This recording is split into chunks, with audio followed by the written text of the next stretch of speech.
سلام بچه‌ها، من ژوان هستم. تو این کانال میخوام تجربیات خودم رو تو زمینه نقاشی باهاتون به اشتراک بگذارم. بریم که اولین آموزش رو با هم ببینیم. اولین موضوعی که برای شناخت دنیای هنر، مخصوصاً هنرهای تجسمی لازمه که یاد بگیریم، کدگشاییه. کدگشایی یعنی کشف عناصر پنهان در اثر هنری. اولین سوالی که پیش میاد اینه که چرا هنرمند کدگذاری میکنن؟ هنرمندهای سبکای مختلف در تلاشن که مخاطب رو با آثارشون به سوال وادار کنن. در نگاه اول با دیدن یک نقاشی یا هر اثر هنری دریافتی داریم، اما هنرمند در تلاشه که با کدهای مختلف مخاطب رو به جستجو وادار کنه تا در دنیایی که ساخته و دنیای اطرافش به کشف و شهود بپردازه. میخوام که با نقاشی داوینچی شروع کنیم که یکی از بزرگترین و معروفترین هنرمندانی که در حوزه کدگذاری آثار بی‌نظیری رو خلق کرده.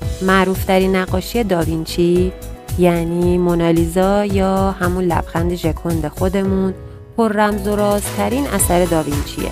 در این اثر ما شاهد کدهای بسیاری هستیم که به سادگی میتونیم بگیم که داوینچی با خلق این اثر جادوی خودش رو به نمایش گذاشته.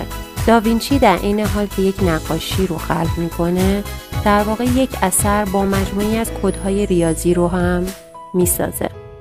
کدگذاری در یک اثر به چه صورته؟ اگه دوست دارید که جواب این سوال رو بدونید، حتما کانال منو دنبال کنید. من ژوان هستم و هر هفته با یک نکته آموزشی از دنیای هنر کنارتونم. یادتون نره که پشت صحنه‌های کارامو هم به صورت ویدئوهای کوتاه منتشر میکنم. پس اونا رو هم از دست ندید. تا هفته دیگه، خدا نگهدار.